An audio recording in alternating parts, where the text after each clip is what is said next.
Yo, welcome back to my How to Make Beats series. In this video we're going to look at the drums and add EQ, compression, delay, reverb and panning. Stay tuned.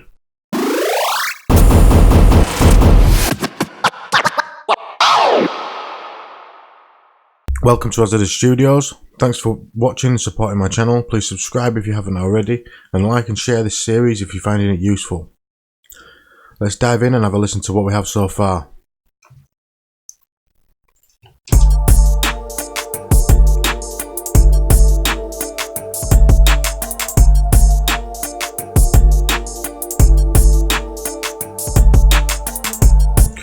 Okay, so in the last episode I was supposed to add some bass. I didn't have time, so we're going to cover it in this episode briefly before we get into the drums. For the bass I would usually use Trillion or resample some bass, but I'm trying to keep this as simple and as beginner friendly as I can. So what we're going to do is just tweak the 808 that we've already got. So we need to write a bass line. What I'm going to do is drop this 808 down to D. So I'm selecting all and using the down key on my keyboard just to knock it down to the D note. And we're going to work around the D minor scale, which consists of D, E, F, G, A sharp and C. It's useful to learn a few scales or make yourself a cheat sheet. This will really speed up your production. As we're already building our track around the G minor chord, it won't take much to adjust it to D minor, as most of the notes are the same.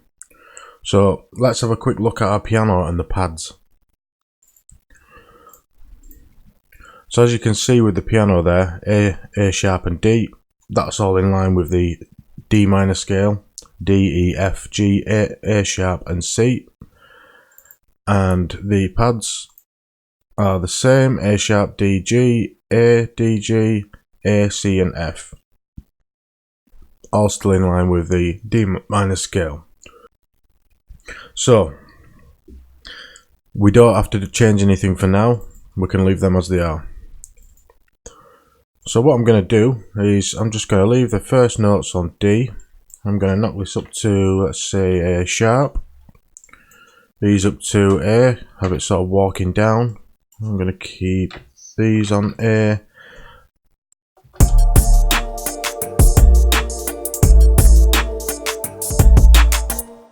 And we're going to knock it down here.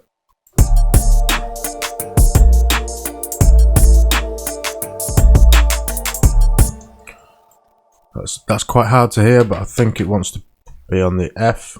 And what we're going to do is raise the release of the gate to get longer notes.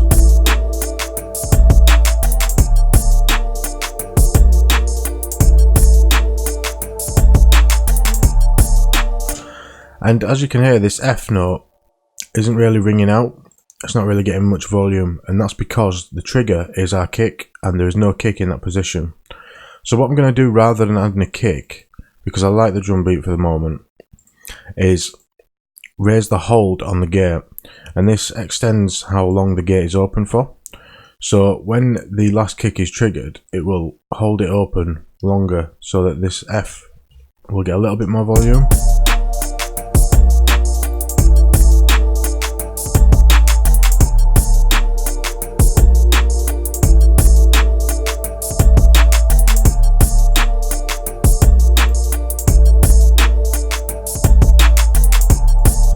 So it's a little bit quieter, but I like the variation, so we're going to leave that there for now. We're going to go more in depth with the bass in another video, but for now that sounds like something we can work with. So let's move on to the drums. We're going to start with EQ and compression. At first we're going to look at the kick and the snare. I wouldn't usually add any compression to the kick, but we will EQ it.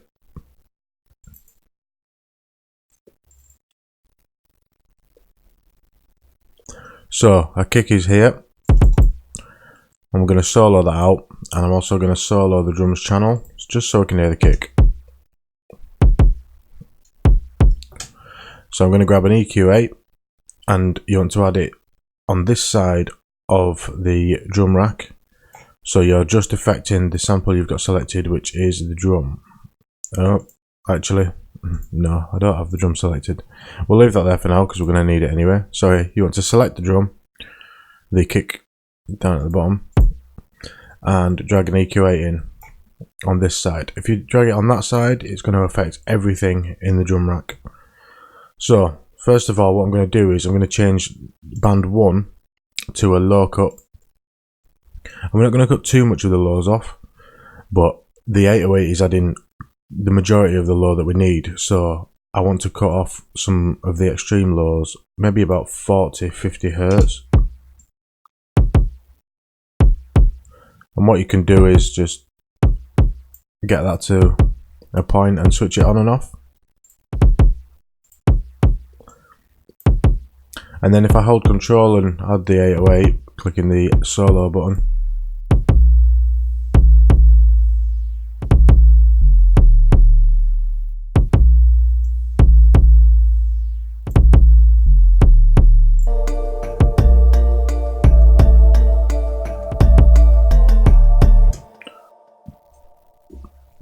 you can hear the difference.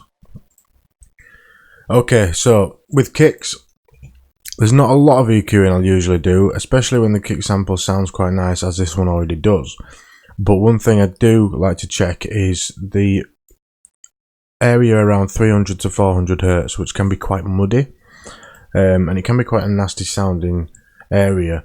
So what I like to do is just check it, and what I'm going to do is switch the monitor button on in the top right hand corner of the EQ, and again I'm just going to re-solo out just the drum track, and when I hold the 2, it's going to show me the area I'm boosting.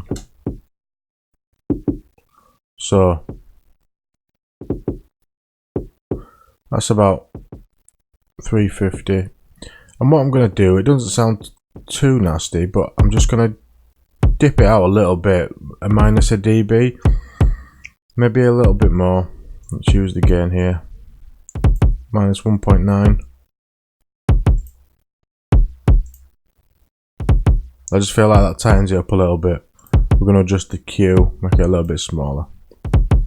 Raise the Q a little bit, this makes the curves steeper. So the click of the kick, we're going to be looking around 1 to 2k usually. So I'm going to grab 3.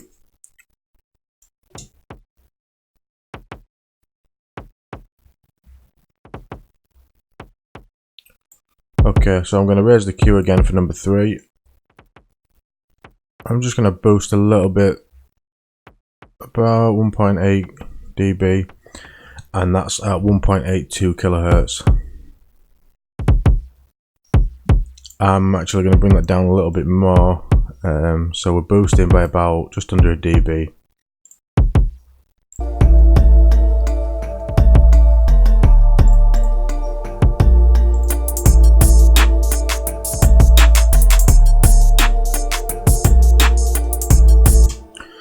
Okay, so let's move on to the snare. We want to low cut the snare to remove any unwanted mud in the low end. This makes for a cleaner, tighter low end, and it's common practice to do this with most of your sounds that aren't predominantly low end sounds. So let's solo our snare on the drum track again.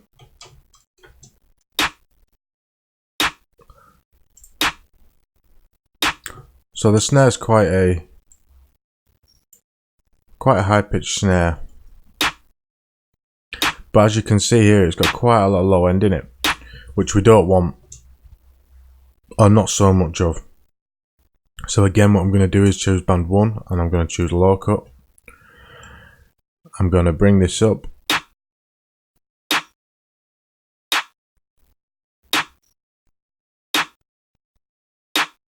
So as you can see by the waveform, we're getting quite a spike here, which is about 300 hertz. So I'm just going to roll it off just below that.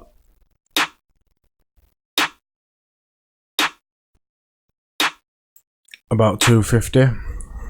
So we're still getting the main punch of the snare, but not too much of the low end.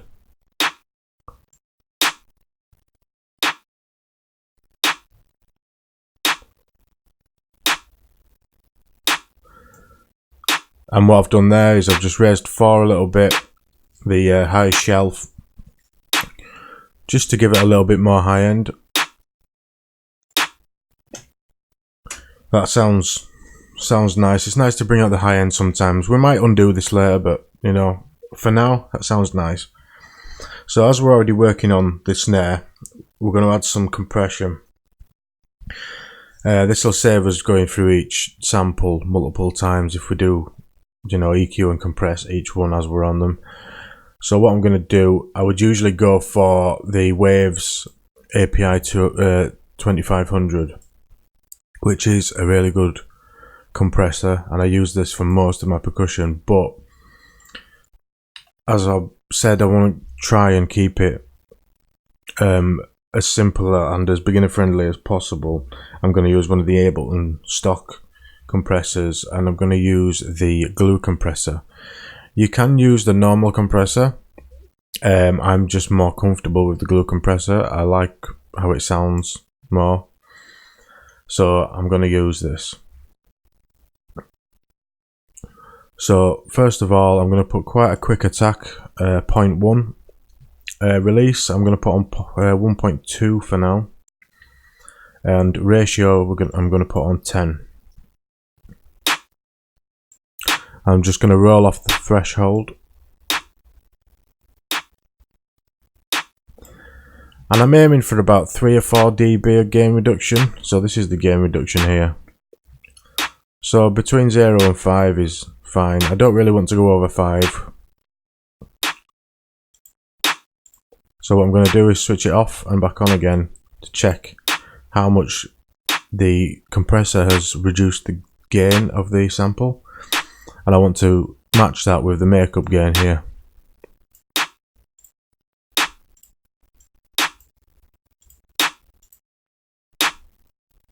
Okay, so that's quite similar. I'm going to have a quick play around with the attack.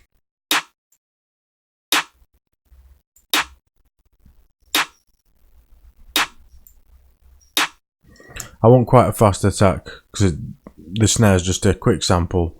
You know, it's not anything that's drawn out. We want a fast attack, and the release is fine on 1.2. So I'm going to leave the attack on 0.1. Okay, so now we're getting somewhere with the kick and snare. Let's have a quick listen. Let's just solo out the snare and the kick.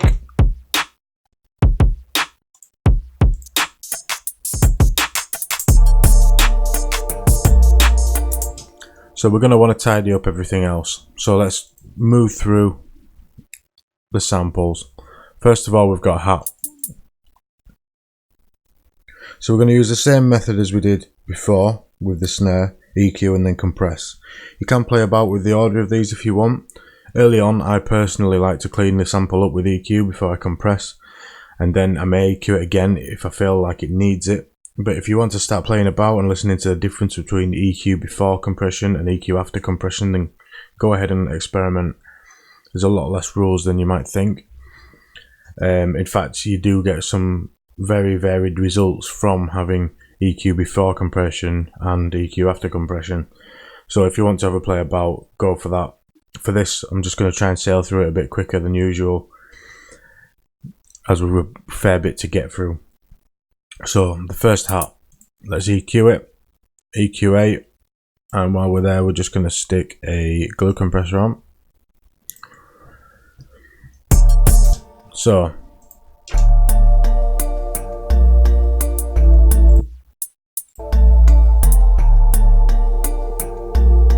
what we're going to do is we're going to grab the low cut again, but this time we're going to go for the low cut, the ×4 at the top, which is going to give us quite a sharp slope.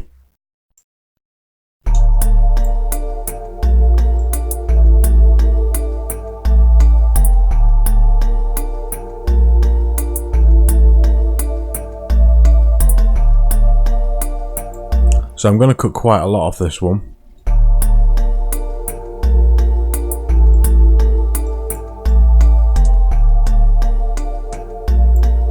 As you can see I'm cutting off quite a bit of the actual sound that makes this what it is.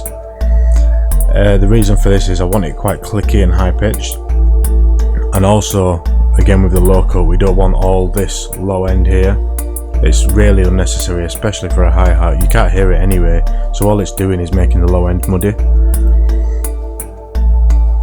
So again with the compressor I'm going to go for a 0.1. We might change this to 0.3 actually with a hi-hat. That's not a rule or anything, that's just my general preference. Sometimes I switch it up a little bit depending on the length of the hi-hat usually. Because this is quite short we might just stick with 0.1. So, and the reason I've got the rest of the track in while I'm listening to this hi-hat, especially just for while I'm EQing, is so you can hear a bit more about what it's doing in reference to the rest of the track. Sometimes a sound can sound great on its own, but then play it with the rest of the track and you've wasted 45 minutes EQing it and messing about with compression and other VSTs. Play it with the rest of the track and it doesn't sound great, so it's good to try and work on a sound while you've got at least a few other elements of the track in. For the compression though, what we're going to do is just solo out the drums truck again. You don't have to, this is just my personal preference so I can hear what I'm doing with the actual compressor. I know the sound sounds decent with the rest of the track.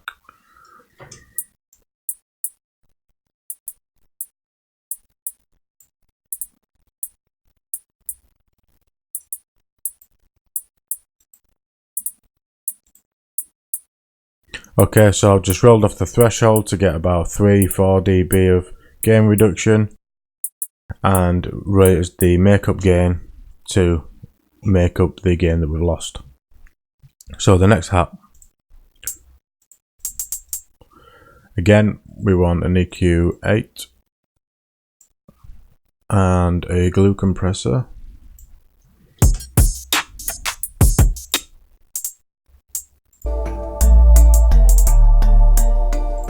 So we're going to go for the ×4 again, and I want to leave a little bit more of this one in, but I still want to cut a lot of the low end. So I'm going to cut it about 375, sorry, 3.75 kilohertz.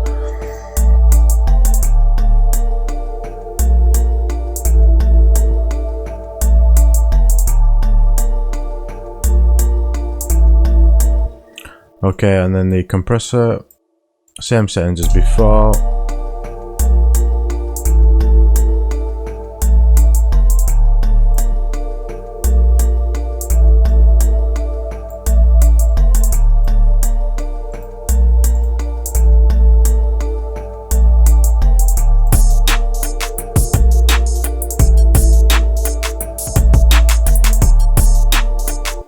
Right, that sounds fine.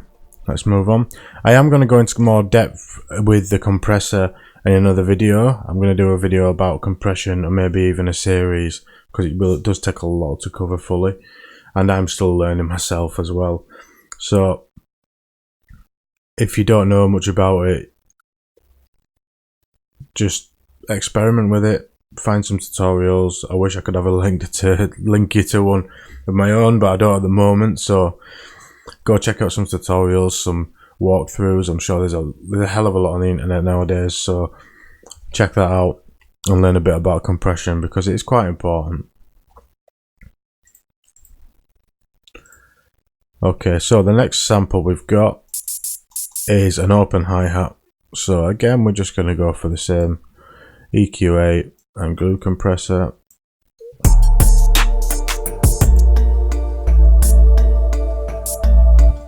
And I'm going to go for with the open hi-hat, I like to have a bit less of a slope on the low cut. It varies between samples, but usually I go for a bit less of a slope because I like to get a little bit more of the mids in.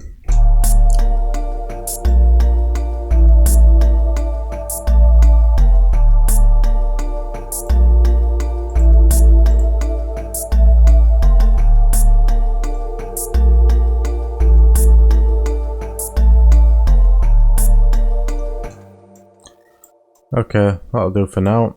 And the release, I may bring the attack up to 0.3 for this. Ratio 10 again.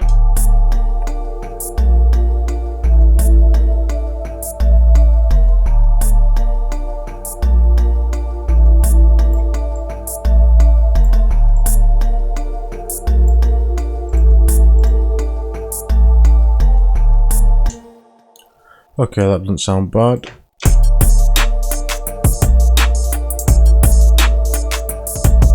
I've gone for a little bit less compression on this one, just because I don't want to compress it too much. I quite like the dynamics of the sound.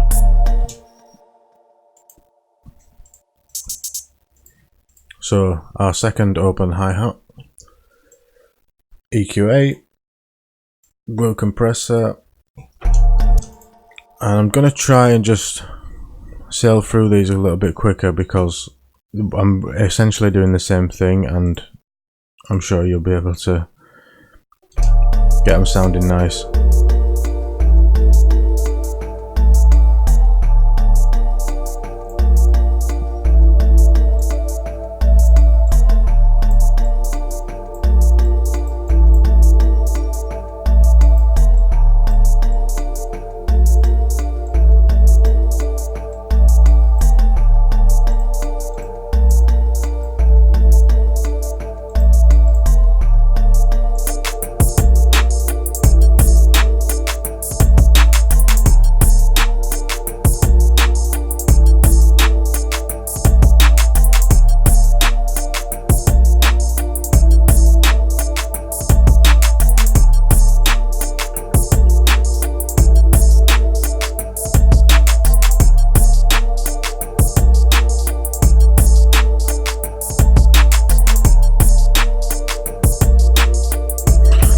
Okay, so what I've done there is, on that second open hi-hat,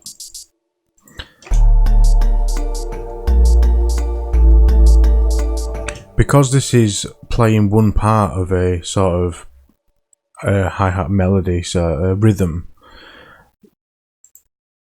I've switched it up a little bit by transposing it over here, down by 5 semitones. So the original would be, and then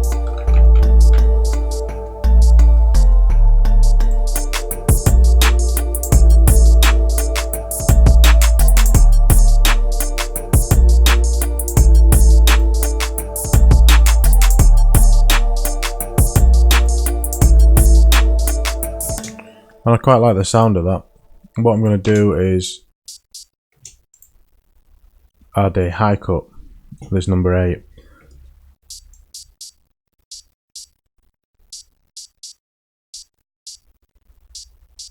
I'm going to cut a fair bit out.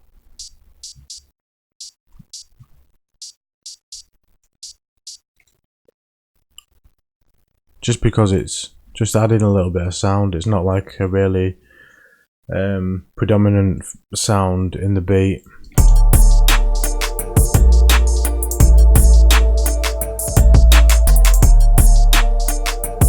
Could maybe even turn the volume down a little bit as well.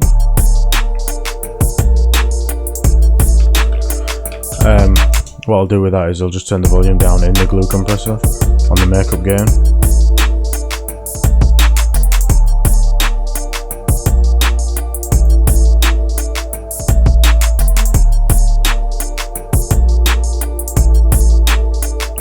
Makes it a little bit more ghost in the background sort of sound, which I like. So next we've got our ride, which I believe is also just a sort of little addition. So that's got its own little rhythm as well. So I'm going to bring in the EQ8, the glue compressor, and we're going to low cut. I'm going to go for a high slow low cut.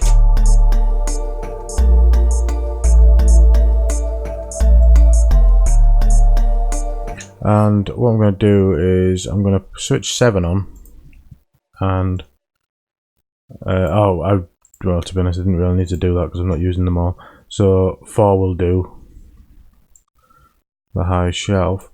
And what I'm going to do is just slope off the highs a little bit. Not too much.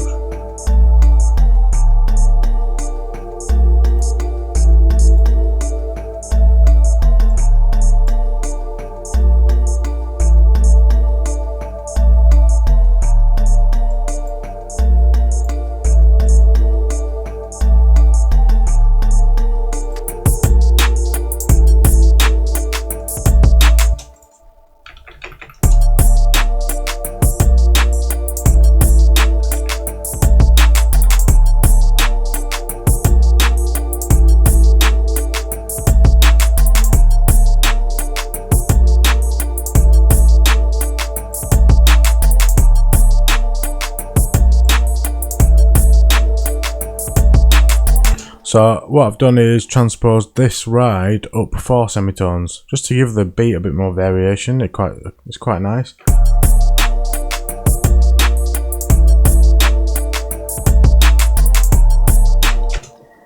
So I'm going to move on to the next. We've got the clap, which is actually sort of a ghost clap.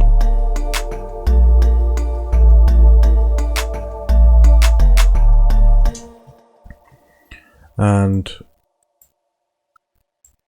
again, EQ8, glue compressor, and we're going to low cut. We're going to go for the normal low cut.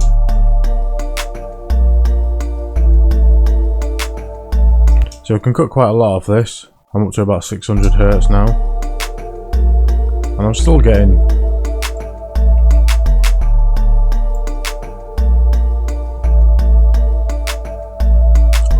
what I want from it. See, if I solo the drum track, you might listen to that and think, well, it's cut off quite a lot of the mids. But when you listen to it with the rest of the track, it doesn't sound as bad. And it shows me that really a lot of those mids might be unnecessary. They might be just muddying up the mid section.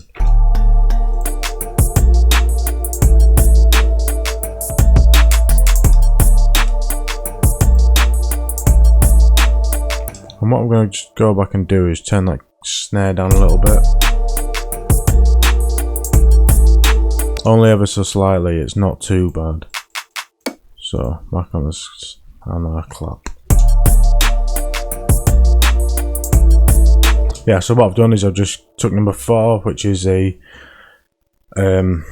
high shelf, and I've rolled that off a little bit. For the clap, I'm going to go back with the same settings again, 0.1, 1.2 and 10.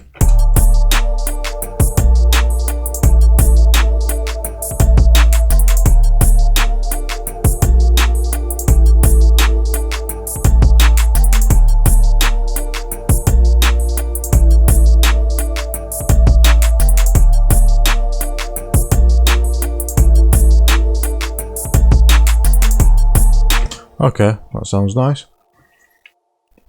So next,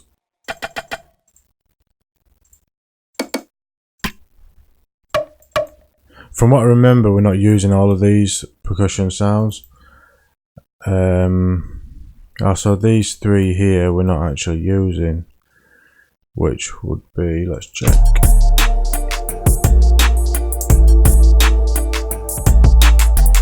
So these 3, so what I'm going to do is highlight it, click on it, click delete on each one, just because it's going to confuse us and we might end up EQing something that we don't actually need EQing or that we're not going to use. We can add samples back later if we want them. So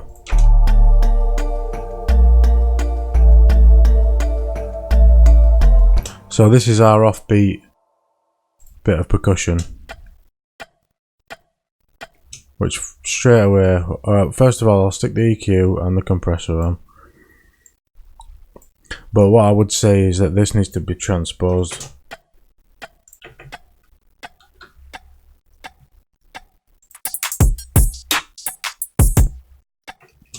Two semitones up, sounds good.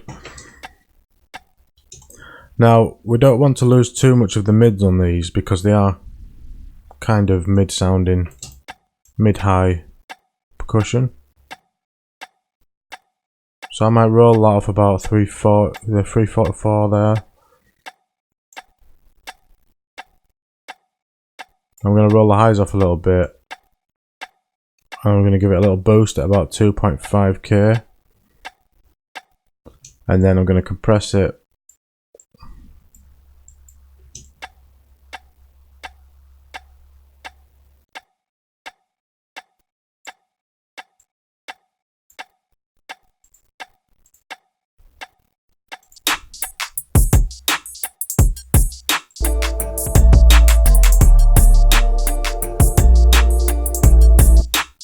Okay, that should do for now, and then let's move on to our last piece of percussion. And here's one I added earlier. This is with the one that I added by mistake when I was meant to add it on the kick.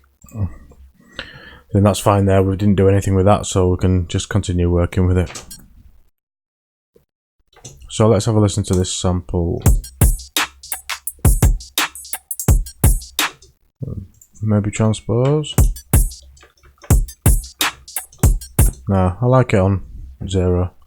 I like it as it is. And what we're going to do is look again. And we don't want much of it. Just that little attacky part, a little click.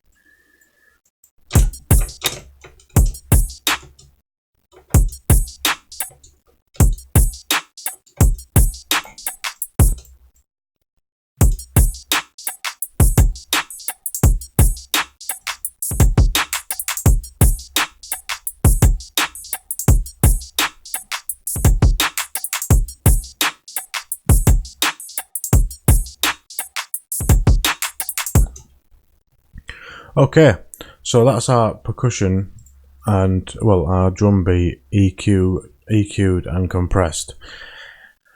We may go into more later, but for now, because we will be cleaning up the delay and reverb a little bit. So for now, what we're going to do is we're going to move on to some panning to give it more of a sense of space. So what I'm going to do on our drum rack here is at the bottom click this little button here which opens up the chain. So we can see here we've got the pan for each sample. You can play each sample there. We've also got another volume control. So what we're going to do is leave the kick dead center. It's very unusual to move the kick from anywhere else from the center. And what I'm going to do with the snare is move it ever so slightly to the right, maybe 5 to the right.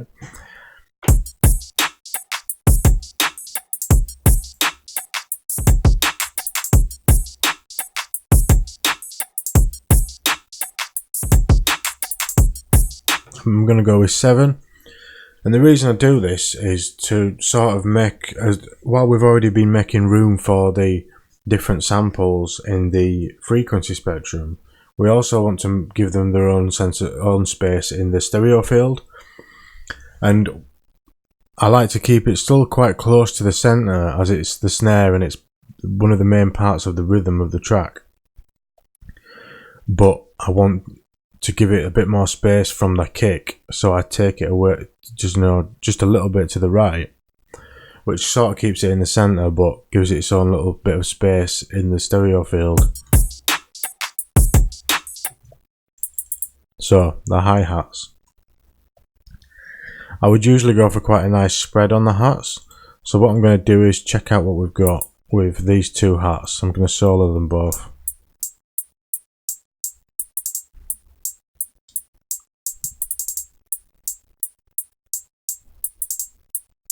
So I don't want to separate them from each other too much, but what I'm going to go for is maybe 16 left on the first one, and let's try 12 left on the second. We might be able to go a little bit wider. 23 and 16.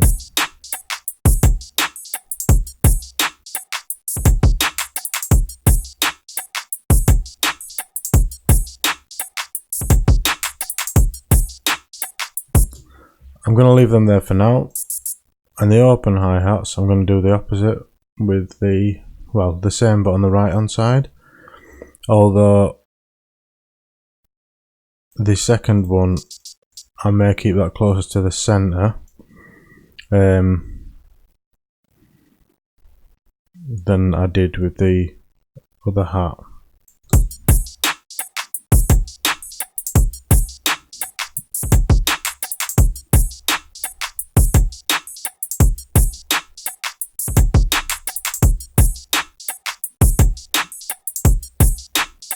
And it's quite unusual because with the drum kit, your open hat and your hat is in the exact same place.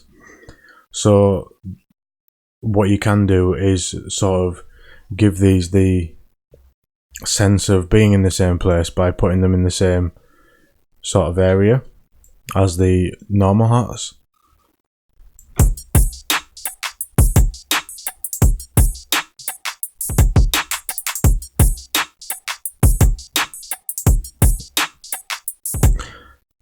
And in this case that sounds quite nice. I'm going to make them a tiny bit wider. 26 and 20 and 19 I'll do.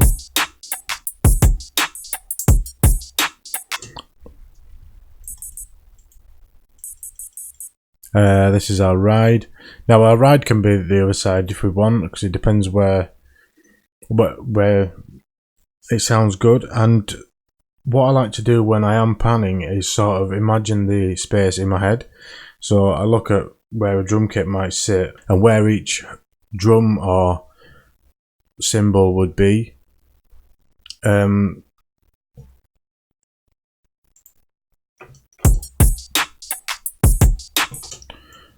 So with the ride,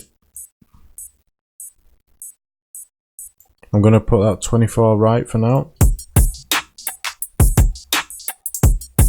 Now bring it in a little bit, 14 right. We have got quite a lot on the left here, so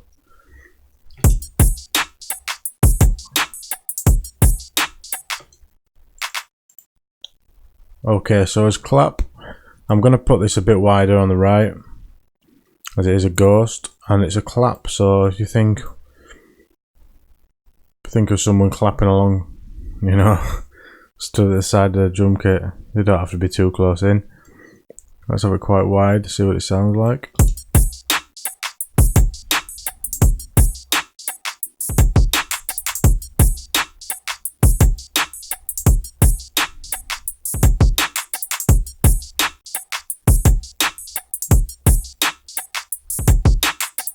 Yeah, I think that sounds nice for now. So as percussion, I'm going to have these quite wide as well. I'm going to have one on the left about 30, 29 will do for now. Let's just see we haven't got anything in the same position. It's not the worst thing in the world if you do, but I like to try and give everything its own position.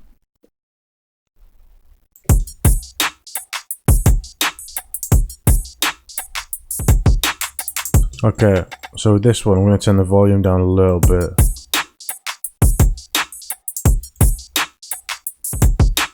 As you will notice when you're panning, that once everything starts to get its own place, it sounds a little bit louder, and that's because it's not competing with anything else for space anymore. So those sounds that you had tucked nicely away as a little ghost note might actually be sounding a lot louder now.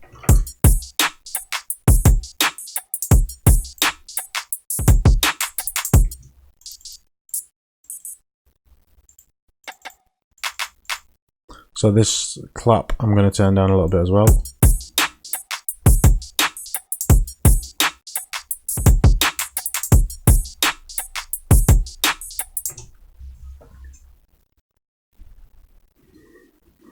And for now,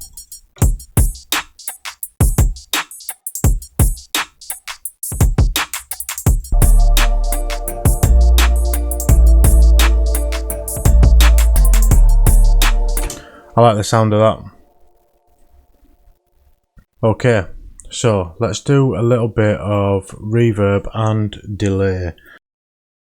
So what I'm going to do to start off with is duplicate the drum channel.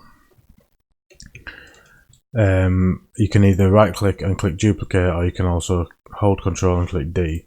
So I'm going to duplicate. I'm going to call the top one kick.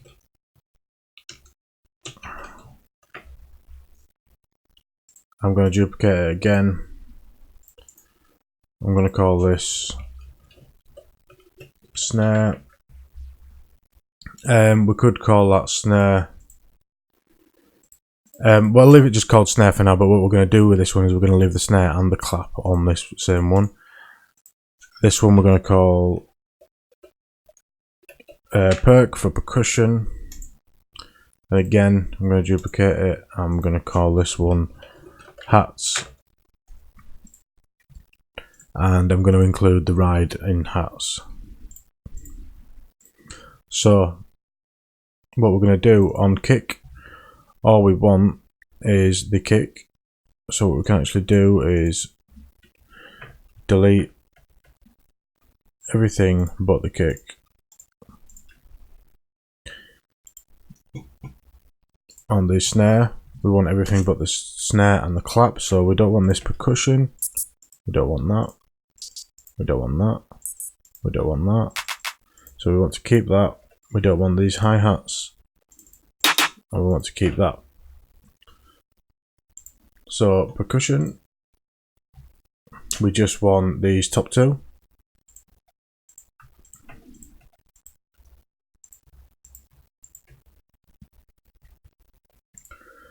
Oops, there we go.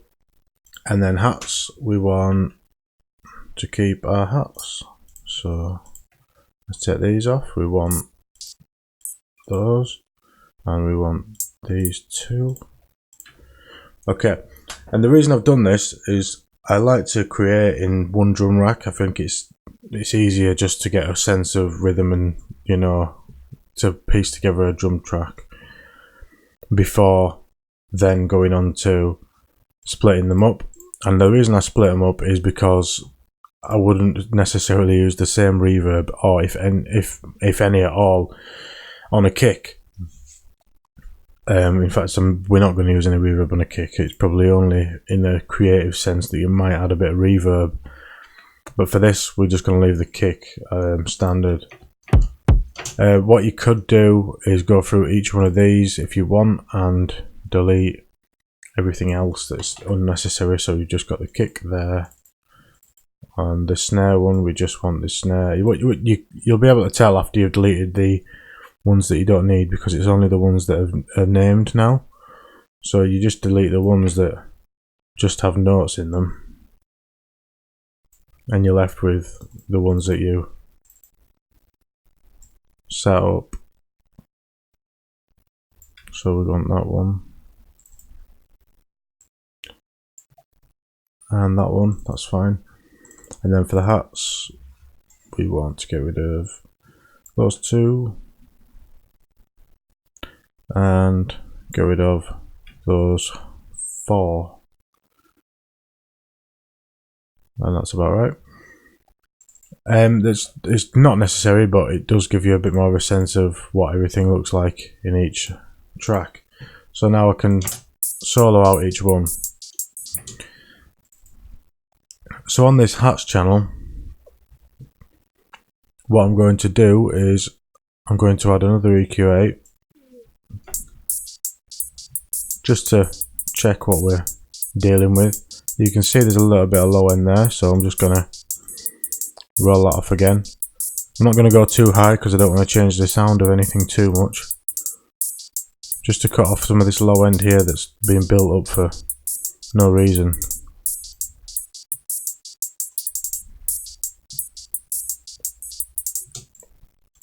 And then what I'm going to do is add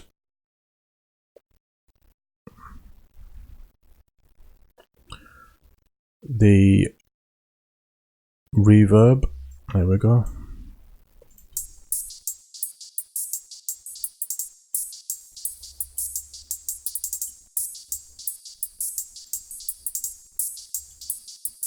So what I'm doing is I'm just switching spin, chorus and the high off the diffusion network.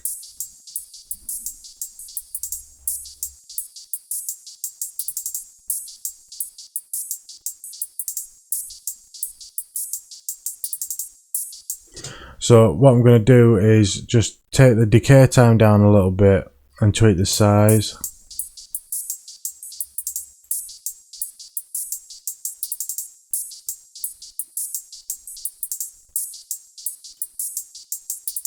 And then I'm taking the dry and wet down.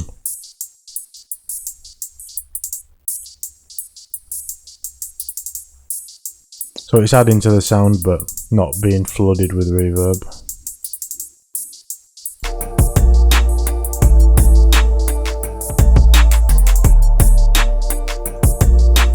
You can see that it's really bringing it out.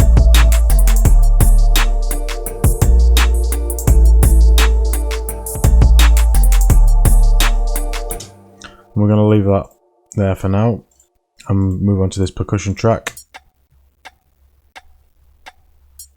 So I'm just going to check it again with an EQ. We look okay, we're just going to roll it off. It's just good to get into the habit of rolling it off. We don't want any of that low end anyway. So again, let's bring in, for this, first what we're going to do is we're going to bring in a delay. And I'm going to go for the ping pong delay. And I'm going to bring the dry wet down, so we're just adding a little bit.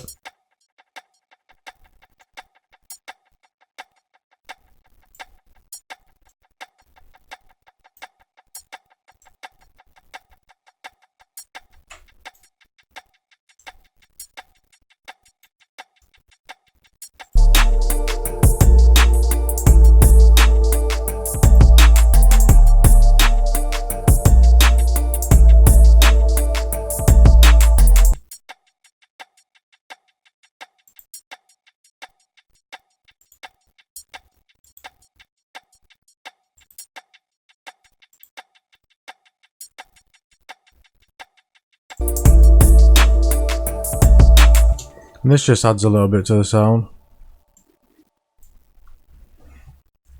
So all I did there is I tweaked the EQ for what frequencies it's affecting, which frequencies it's making delay, and I just brought the dry wet down and just played around with the time settings. I ended up leaving it on 1 because I thought that sounded nicer. So the reverb, for this we're going to bring it down a little bit more on the decay time again. Size, I'm going to switch the chorus off, the high, and I'm going to switch early reflections off. And really all I'm doing is just tweaking it a little bit. I want to bring that high cut back up a bit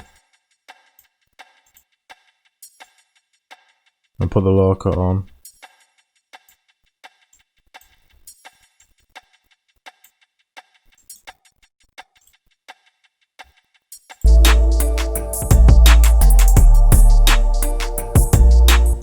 And what I'm going to do, because I seem to have lost a little bit of volume, I'm going to bring the percussion up on the actual volume over here.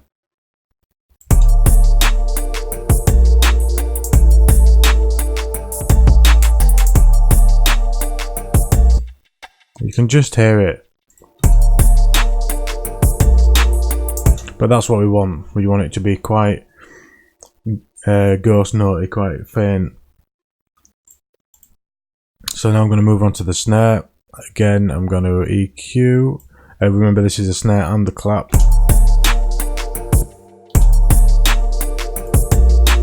So I'm going to roll off the low end again, but not too much.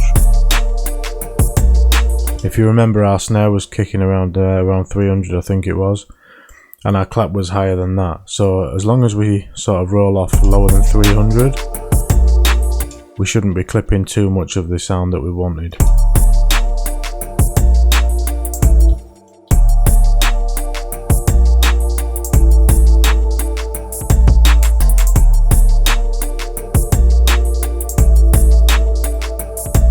So I'm just rolling a tiny little bit of the high off.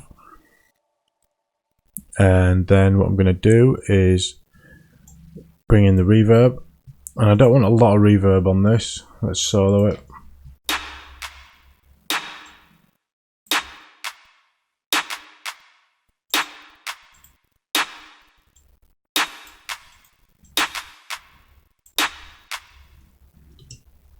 So I'm just switching the low cut on, tweaking the input processing a little bit.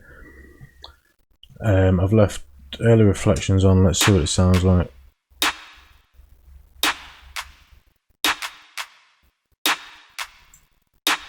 I'd usually just switch that off.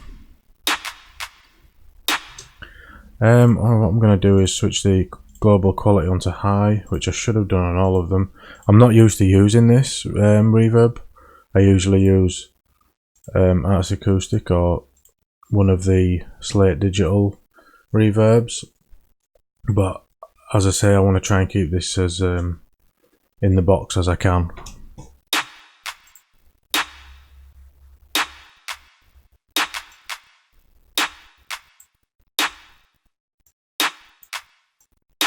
So on this one, rather than rolling the decay time off loads, I'm just rolling the dry wet down a little bit more.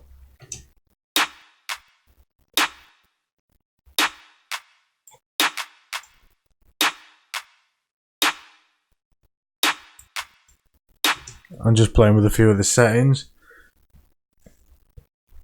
As I say, I don't usually use this reverb plugin, so some of the settings I'm not used to using. I would usually go for something like Azzadous Acoustic, or one of my new favourites is Lustrous Plates, which is a addition to the Slate Digital Everything bundle. It's a really nice reverb plugin with some really good presets.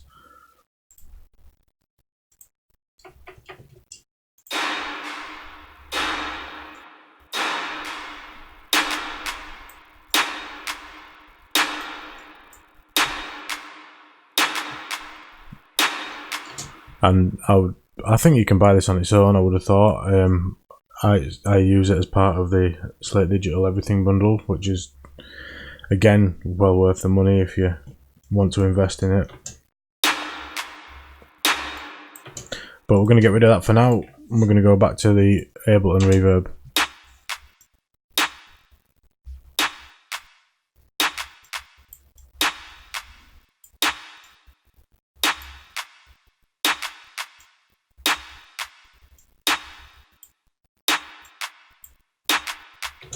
So that should do for now. Let's try that with the rest.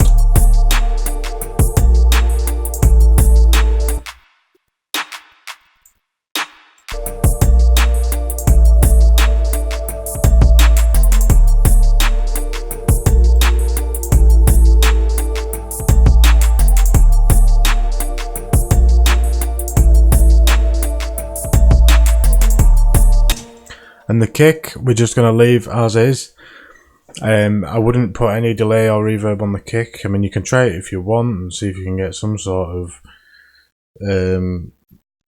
nice sound from it. The only way I could think of maybe putting delay or reverb on a kick is just limiting it to the click of the kick, because you don't really want reverb or delay on any extreme low end sounds. It's just going to sound really muddy, and it's going to make it a lot harder to tame. Right, I think we've covered everything I wanted to cover in this video. So in part 5, what we're going to do is look at adding some sound effects and maybe some other little bits just to give the beat more character. And we may look a little bit at parallel compression for the drums. So thanks for watching. If you haven't already, please subscribe and like and share this tutorial series if you're finding it useful. And I'll see you next time.